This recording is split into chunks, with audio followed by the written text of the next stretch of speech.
Hey everyone, it's Michael from Chess Lifestyle. Now, a little while back, I made a video called The Best Shogi Opening for Chess Players, and people really liked that video, it seemed.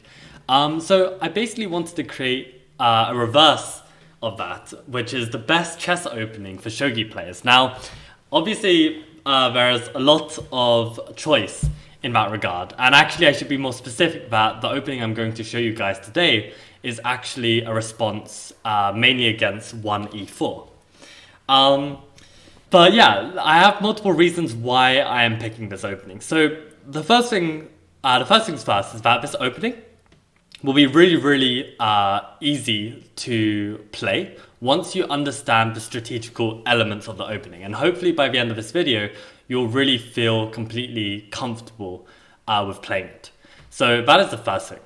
And secondly, I think it's kind of a secret as to how easy it is to be able to play these positions and how easy things can turn around, and how you can just get like a really strong position from the opening.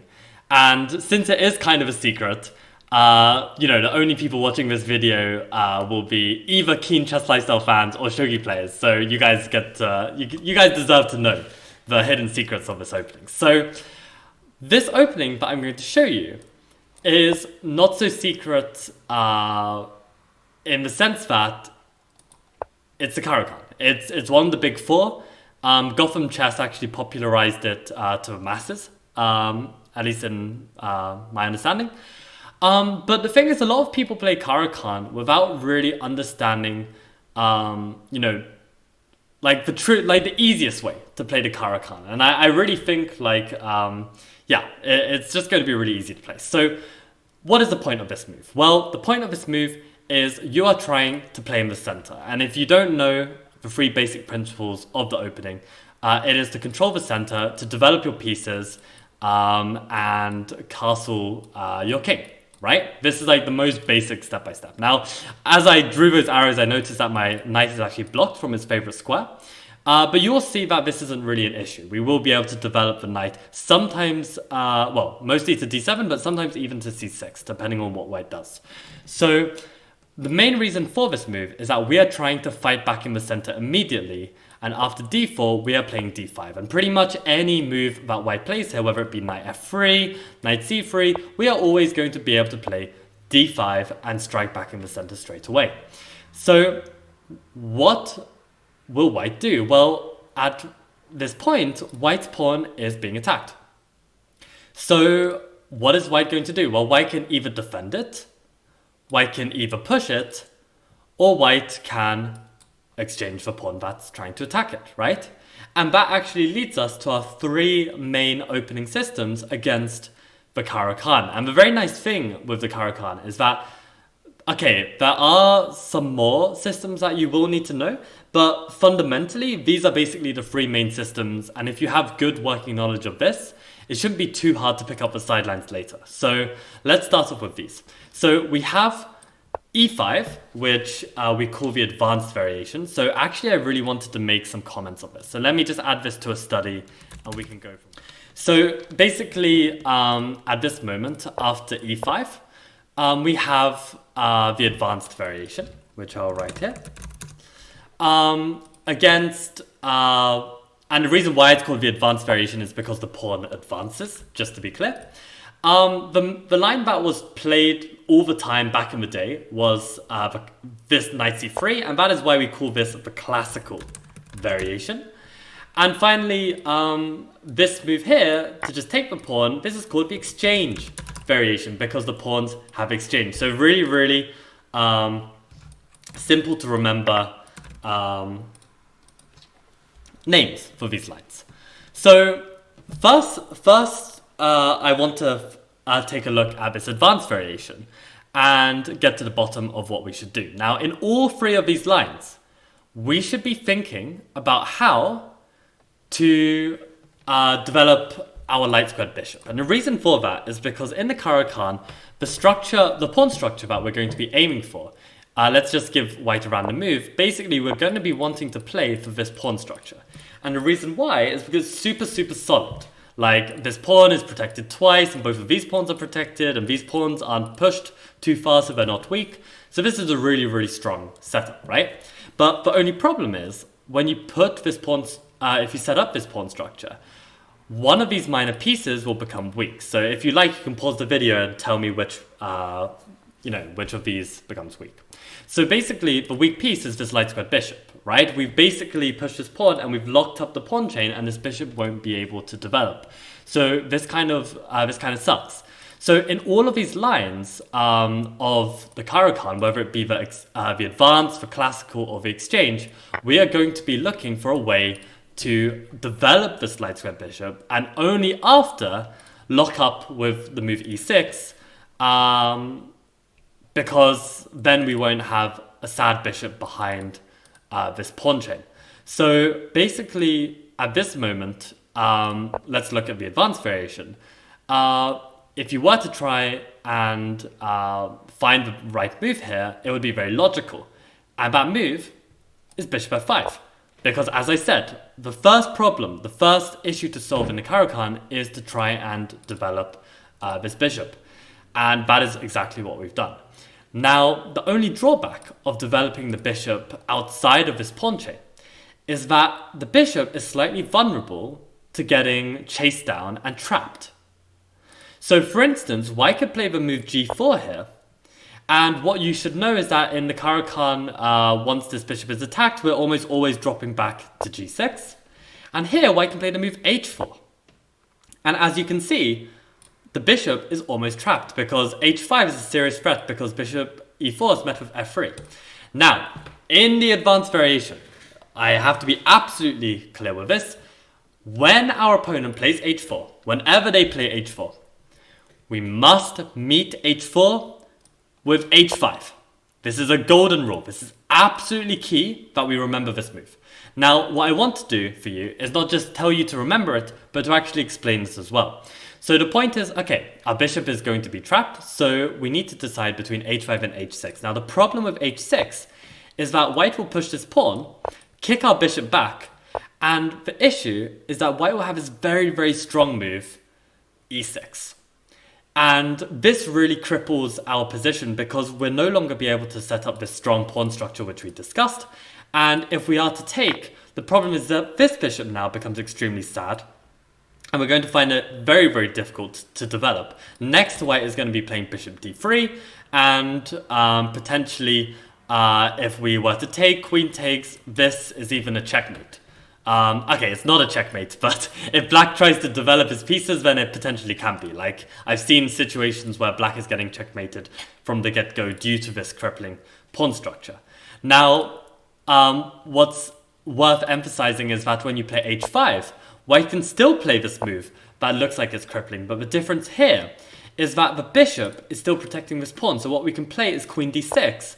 And when white takes this pawn, well, we can take back with the bishop, and we're going to play knight e7, castle queenside, and e5 to unravel, and we'll have a completely fine position because white has overextended these pawns on the king side, and we will have good control of the center, very good development, get our king safe, and we'll have a great game.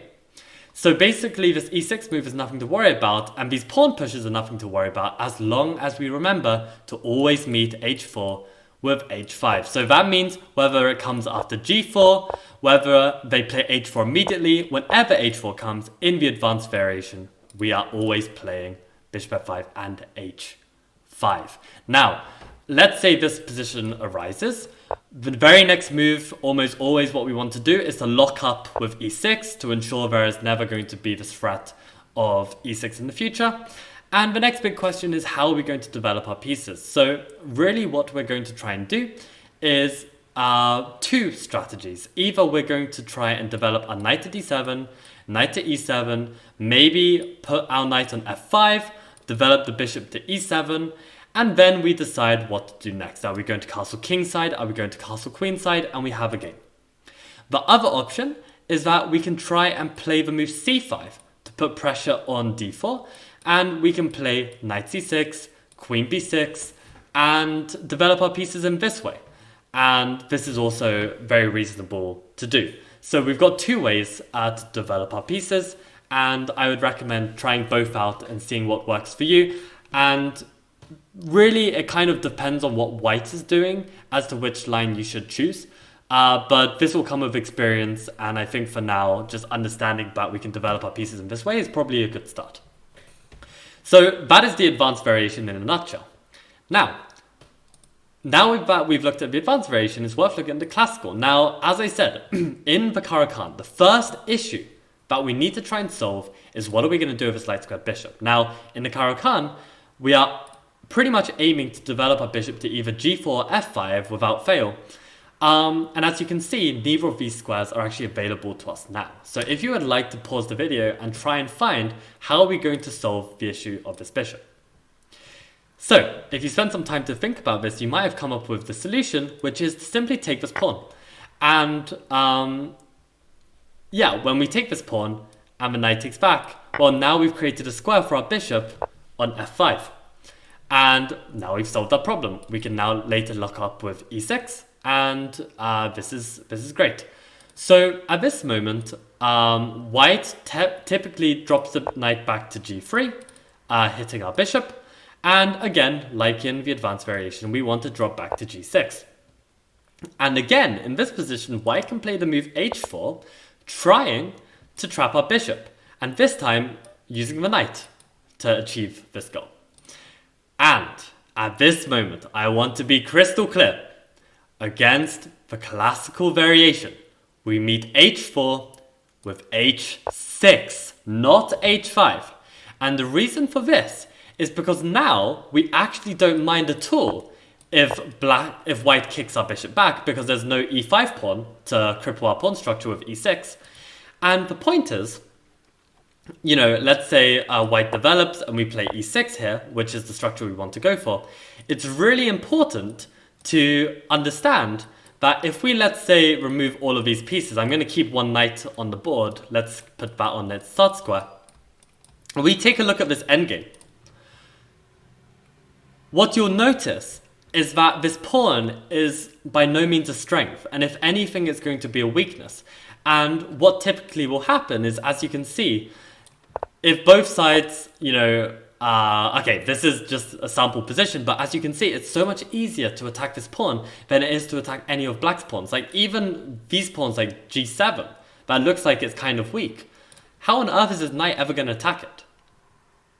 Whereas this pawn, it's super easy to attack with a supernatural move like knight f6. And in the caro kann, as you know, the knight will be on d7, the knight will typically be on f6. So that means that there's lots of opportunity to attack this pawn. And here, you can see that white can't even defend because this pawn will drop as well. So my point is that this h5 pawn is often overextended. And another really cool thing about this structure is that often white will try and play c4. And if they ever do, it can be a good idea in the middle game. But if it ever reaches an endgame, this pawn is going to be another target because we can double our rooks on this file and put pressure on this pawn really, really easily.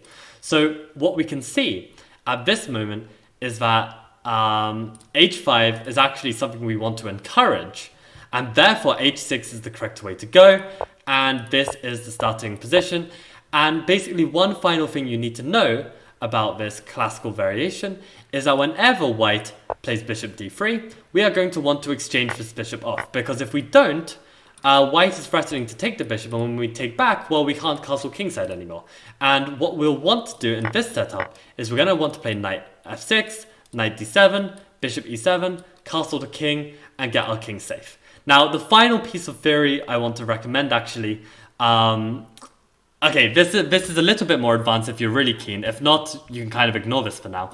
But basically, when white develops the knight to f3, it is very important, okay, it's quite important that we play knight d7 in response to this move. This is like the only counterintuitive move before playing e6, knight f6. Because if we don't, it can be actually very annoying for this knight to get to e5. And we basically want to avoid that. It's kind of just a rule to remember that on knight e5, now we would be able to take and we would be able to trade, and this would just be completely fine. But if the knight hasn't been developed on d7 yet, basically, like if we play like e6, well, the knight can come to e5, and now knight d7 is a bit slow because potentially white could even like reinforce this knight with a pawn. Yeah, so typically you want to play knight d7 to basically prevent white from getting the strong knight on e5. So that's the classical variation, but the really main thing you got to remember is that you simply want to be finding a square for this bishop, so we've got to take once, and then we've got to decide how we're going to deal with the fact that our bishop might get trapped, and to remember in the classical variation, we meet h4 with h6. In the advanced variation, we meet h4 with h5. Okay. So now that we've looked at the advanced variation and we've looked at the classical variation, now we have the exchange variation. Now the exchange variation, after they take, we do not take with the queen. We do not want to bring the queen out early. We take with the pawn. And the exchange variation is probably the simplest of them all, because what we can see is that this pawn that was hindering our most natural development square for our knight has now advanced into the center. And as we can see, we have traded this e pawn for the c pawn. And typically, a central pawn is stronger, it has more influence in the game. So this is already a good exchange for us. And what we're going to be able to do is, well, if white were to just develop a knight, we could immediately develop the bishop and pin, or even play bishop f5 and solve that problem with the bishop, and just follow up with knight c6, knight f6, e6, bishop d6 or bishop e7, castle king, and have a completely good and fine position. After knight f3, we've got that option. So typically white will play the move bishop d3. And this is quite clever because it stops bishop from coming to f5. And it also stops, the queen is stopping the bishop from developing here. And there are multiple ways to play this. But I think the simplest way to play this is to try and directly solve this problem of the bishop having a square. Let's say white plays c3, still stopping you from developing. And I really like this move g6, because what we're going to aim to do is to play bishop f5. Also, your opponent won't be ready for this. This is kind of a rare move. We can even prepare it with knight h6 and bishop f5, or just play bishop f5 instantly. And the cool thing about this type of position is that, let's say white just develops somewhere. Well, we can play bishop f5, and if they ever take, we are going to play this structure that looks a bit, a bit ugly at first with these double pawns, but we're going to be able to play e6, and we're going to be able to put the knight on f6, bishop on d6, queen on c7, and castle queenside, and make use of this open g-file for attack. And it's a very, very sturdy setup in the center. All the light squares are covered, and we are going to continue in this way, castle on the queenside, and have a fun and interesting position. So I think this is probably the most fun an interesting way to go. If you don't like that setup and you want to be a bit more solid, you can also just very simply develop the knights, and you will be able to find a way to develop your bishop, because either white will have to develop the knight on which you can pin it, and even if white doesn't, well, your knight is now developed to f6 and you can control this square. But the reason why I don't recommend this is because if white is playing this line, they probably know the theory here quite well, and there are some tricky businesses with this bishop getting a bit chased, this queen coming to b3.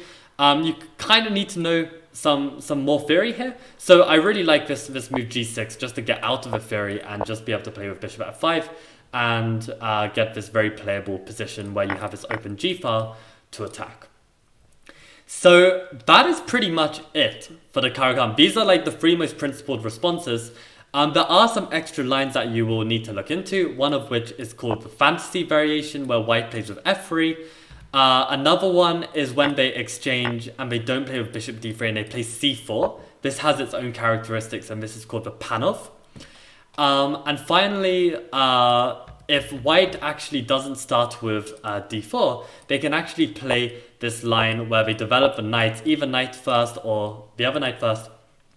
And this is called the two knights variation. So we've got a few sidelines, but yeah, I'll leave it for you to investigate these sidelines. And the most time you will probably see the exchange variation, advanced variation, or classical variation, since these are the main lines and most played. So Yeah, that is basically the caro kann, and as you can see, it's super strategical, and you just get all your pieces developed. And as a shogi player, you will know what to do with developed pieces. Like, I don't need to tell you twice how to attack and play with the initiative. And the great thing with the caro kann is that you really do get that. Now, in comparison to other openings, probably when you first start learning chess, probably e5 is the kind of like move that you're going to see a lot. And the reason why is because it's extremely principled. It's not a bad move by any means, and actually objectively it's probably even better than the caro kann. But the issue with this move is that although yes, you know, you're controlling the center, you're getting ready to develop your pieces, but in actual fact, even at a fairly beginner or intermediate level, when you play e5, quite often you're not going to get an initiative. You're not going to be able to successfully develop your pieces. And white has a gazillion ways how to get a completely playable position, and you might be on the defensive. So for instance, white can play with the Vienna. They can already make the sideline and get a very, very playable and strong position here. White can also just play very classically, but already start to cause you some big problems. For instance, the Scotch Gambit, this has been a huge pain for me to try and deal with for my students who are playing e5, because there's just such attacking promise with this move. Like, you really can't get away with just playing, developing simply. Like, for instance, if you play bishop c5, which is something that you might want to do, like, let's say in this typical Gioco piano, you might be playing bishop c5 because you don't want to avoid, you don't want to allow the fried liver. But for instance, in this position, when you play bishop c5, white can play knight g5. And this is already looking really dodgy. And unless you play the precise knight h6, you're already worse. And another interesting move here is white can play the move c3. And I think in this position, after c3, if black were to take, well then white can already take this pawn and give a check, pick up this bishop, and you're actually worse here already. And it's like, you know, e5 leads to so many positions where you need to study. And that's why, if you're a shogi player trying chess for the first time, I would really recommend you play something that's more strategically based and more simple to just develop your pieces.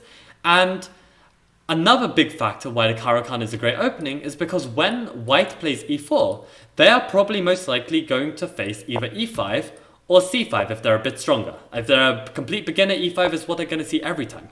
And what you've got to realize is that when you are playing your opponent is going to be only as good as the experience that they have, right? And if they are playing most of their games against e5, chances are, if they've analyzed their games or bothered to study any openings at all, they're going to have looked at this e5 and they're going to have some kind of idea of how to deal with this. Now, if you play the caro kann, firstly, for sure, they will have played against caro kann less. So if we play caro kann every game, that's going to give us a practical advantage in that sense. But also our opponent won't be as experienced of these positions. So it is very possible that our opponent will make some strategical error early on and we'll just get a really good game. So actually, I recently showed one of my students the caro kann, and I was showing another student of mine the caro kann, and using my first student's games as a kind of sample to test him on his caro kann knowledge as well. So my student was Cheswaf. He's a 1600 at Blitz, and he tried this caro kann. And as you can see, white has played the advanced variation, and my student remembered that bishop f5, this is the whole point, we're trying to develop the bishop out of his pawn chain before locking in. Now, bishop f4 was played, and I'm really, really proud of my student here because, you know, he's not just automatically playing e6, developing these knights, he's actually thinking, right? And he saw that bishop f4 kind of weakens the b2 square, so why not? Queen b6, maybe we can get a bit lucky, grab this pawn, try and win this rook in the corner. So I like that, you know, he's trying to exploit his opponent's moves. Now, the opponent played b3, and quite rightly so, black immediately tried to lock up to make sure that this pawn structure is solid. And now white played g4. He dropped back with the bishop, and white played h4. And again here, we see the golden rule. are we going to play h6 or are we going to play h5? Now, Chess Waf, my student, he played h5 and got a really, really good game. And actually in this position, after g8-5, bishop h5, basically black was able to develop the pieces fairly successfully. In fact, in this position, c5 is almost completely winning. And as you can see, in just a few moves, the material is dead equal, but engine is giving -4 here because black is just so strategically winning, because knight is going to come to f5 where it can't be challenged, c5 is going to come, knight c6 is going to be huge pressure on c5. Black has absolutely no issues with the king. What black is completely developed, black is winning. Now, I just want to quickly share with you how my other student got on. And this is why it's really important to train chess and not just openings, because I was showing this position to another student of mine, his name is Kingsley, and in this position after g4, I asked him, okay, what's the move? And he actually stopped and thought, and I was thinking like, is he forgetting? Is he like confused? Like what is going on? And he was like, yeah, well, bishop g6 is possible, but what about bishop takes g4? And I was like, huh? Like bishop takes g4? And he was like, well, after queen takes, we can play queen takes d4.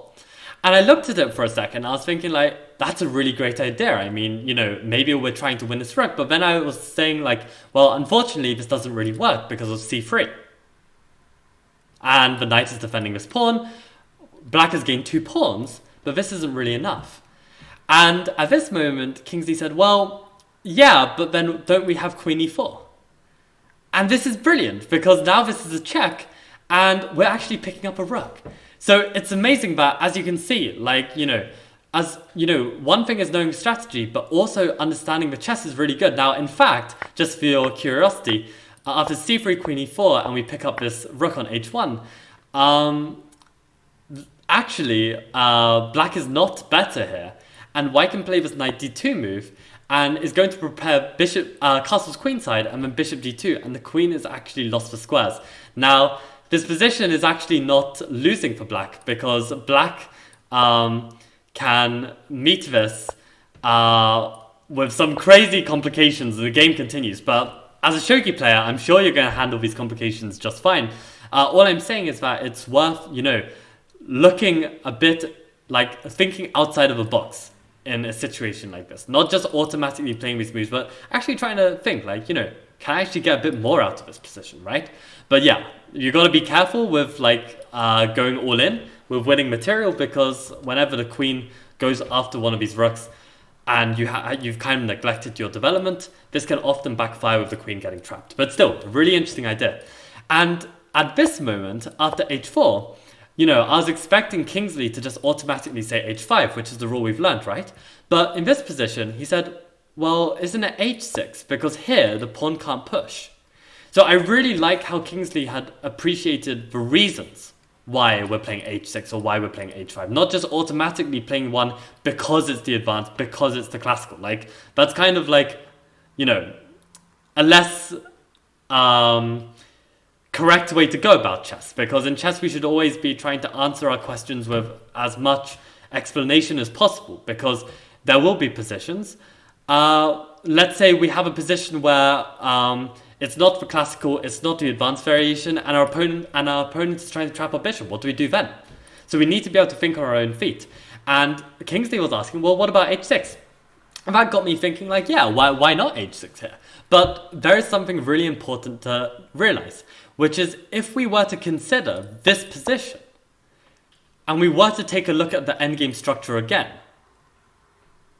the difference here is that this is actually very different to this classical endgame, or this classical endgame. If we remember that in this classical line of the caro kann, we were able to attack this pawn very easily, and this is why we were very happy to play h6 and allow this pawn to push. But if we got the advanced variation endgame, where we've played h6 and h5, even if white hasn't been able to play e6, the fact is we're not able to play knight f6 and target this pawn, and if anything, white could potentially play f4, gain a lot of space on the king side, and it's not immediately apparent that this h5 pawn is actually a weakness here. So for that reason, I recommended Kingsley in this position to play h5, and lo and behold, the engine does give h5 as the top move. So you can just learn it as a rule in the advanced variation that h5 is correct, but also to actually think about it and try and get to the bottom of it, that is going to be how you really, really appreciate what you're doing in the opening and how you should study openings properly.